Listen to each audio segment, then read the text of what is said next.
All right, tomorrow, guys, biggest game we're going to play so far this year. With a win, we tie the top of the table other than on goal differential. Depending on what happens in the other game, we can have 3 teams tied at 15 points, or we can have one team with 18, us with 12, and another team with 15. So we can go up to the top of the table. We can drop as low as third or tie for third tomorrow. Really depends what happens. So I want you to arrive to the park, 2:15. Be prepared. Preparedness for the game. Have your water, food, be well rested, come ready to get involved right from the moment you get there with some focus. Be ready to execute our game plan once we're ready to go. So that comes through proper warm-up, pre-game talk, what we've talked about at practice in terms of what I'm going to review here in a moment, but the way we're going to compete tomorrow. You got to bring your A game. You got to be ready to compete tomorrow. That means get out there, be aggressive, look for the open lanes, high IQ football, be intelligent. Make smart plays, be aware. And that awareness goes for not only when we're on the pitch, people involved in the current play, those players that are away from the play, you need to be watching the play. Think about where the ball might go, where you should be. Are there any passing lanes that you should be in? Should we be pushing an offside? Constant communication. You guys on the sidelines, I want you standing on the sidelines near Paul or I, watching the game, being engaged, being involved. Those players that are not engaged, not involved, either in the field or player on the sidelines, are going to get limited playing time. This is a game we are aiming to win.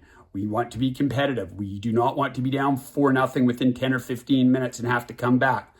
All right? Our goal is tomorrow to double them. So if they score 2 goals, we want 4 goals. All right? So we want to make sure that we have a full game of compete going tomorrow from the moment you arrive at the playing pitch. Okay, guys, tomorrow when we line up our kickoff or their kickoff, we want to have our 2 strikers up top. We want to have our 2 midfield wings on the outside, central midfield, and then I want my 2 wing backs to press up higher into the play, well above our defensive line, so we can begin to press immediately on their kickoff, or we can move into an attacking phase, however we decide to kick off, on our kickoff, so we can get into their end quickly. Okay, guys, like I've been reviewing in weeks past, this is in our end here. We've got Zeph back here. This will be the ball player here. We want to make sure we've got all of our players shifting hard in the direction of the ball, almost creating a swarm-type defense. Midfield wing back, marking this man.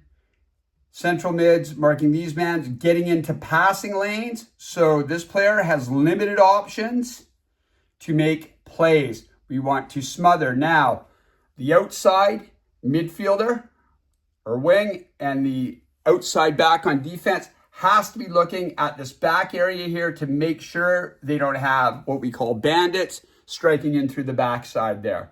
All right. And the other thing I want, guys, and if you look at some of the pictures I may post, is the gap between midfield and defensive line tight makes this area very hard to penetrate.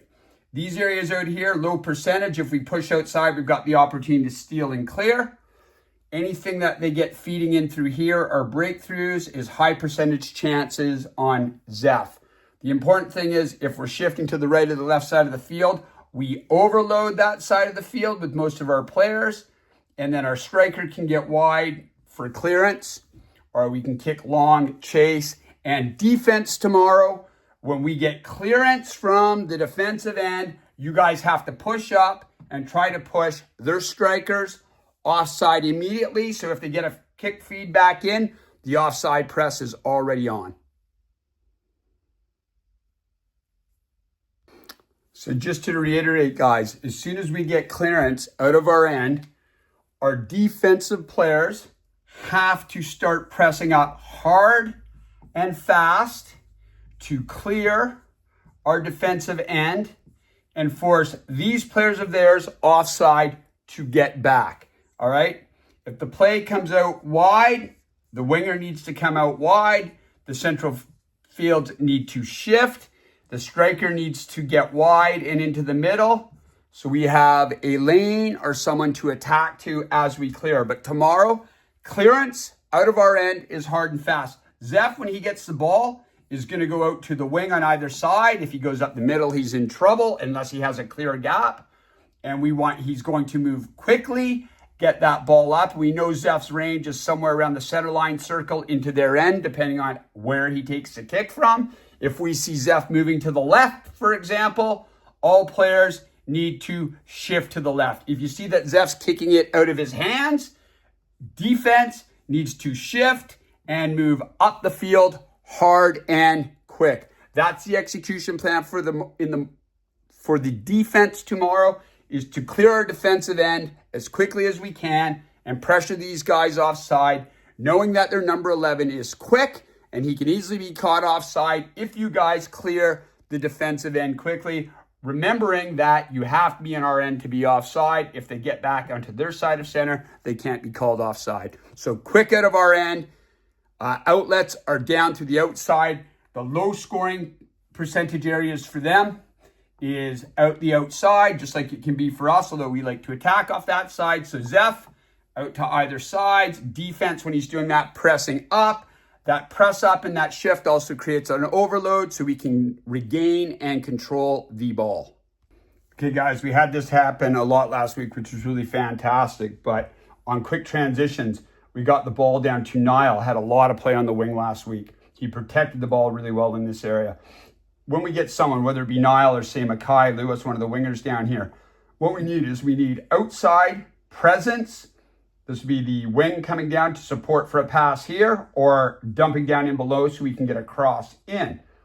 What we had last week too, Luke came in from defense, slid in. This is the other central defense, comes in here. If the ball's down, this is on the right, we shift over so we cover in the middle. We can assume that they'll leave two strikers up top. We can cut into the lanes in front. We want to make these guys move. You guys need to be aware. But we had this great play last week where pressure was drawn down the sidelines. This lane opened up. It came back to Luke. Luke had the cross in, and he hit Lincoln in here. We had a goal. But these passing lanes, we've got Manial or whoever it is down here. The winger down to the side. There's an option. Central midfielder moving in here. Dump off patterns. There's an option. This player comes in here. If there's no option there, we've got the pass back there. Shot in here, right? The other artist striker moves over into here. We've got the through ball, or he moves, opens this gap. We can drive through. Outside here, we play that ball in, cross back through. So awareness, movement. The other thing we want, guys, this overload shift that we have here is the other central defender comes in to fill this space. We don't want to give up this space or this space. Central midfield, Owen and Dan, fantastic job last week. These guys own this part of the field with the help of Luke and the defenders moving in. Justin pressing up sometimes. Luke as well coming in through here. But this overload on the side, guys, once we get it down the wing, the winger either has to go support, stay behind, create space between the man that will cover, come low, hit the cross in. Every other player has to begin to collapse. So important that we do that tomorrow, guys. So here we go, guys, one more time. Ball's over here on the wing. Lewis, Mackay, whoever the winger is going to be, has it on the outside. This is the shift I'm talking about. The one striker's come over for support. He's got options down the line. If we go down the line, that winger, if he passes it there, then needs to go in and cover this spot. This individual here at midfield can then come in behind. Or if they go down through there, the winger stays behind for support. We press together in layers as a unit. All together as one, so we should have lines vertically or horizontally moving across the field to give us options in triangles. If they get that steal and they're coming down the line, everyone needs to shift to make sure we're blocking any play back to the opposite side of the field. If you look at the video I put out of that last game, we worked in layers so well. A player would try to beat one guy, he'd get by the second guy, and then the third guy would step up. Or we quite often have one of their players who would try to beat a few. He'd go one-on-one. That second player could come in and steal that ball. Dan and Luke did it brilliantly last game. But that shift in layers, guys, if we have one player that goes down the side, right, he's got to have an option down here. He's got to have an option to go down the wing. Sometimes Mackay last week went on a run, could have done the through ball to Niall, or he could have kicked and gone himself, right? Don't try to deke out a guy when you can simply kick the ball around him. But yeah, that's it. We want to make sure we've got the shift. Wherever that shift, if it's to one side or to the other side, whether it's in the offensive zone or the defensive zone back here, we want to make sure that all of our players are shifting positionally, defensemen in layers to cover and restrict passing lanes. We want to get a lot of steals and turn those steals into them chasing us and us maintaining possession.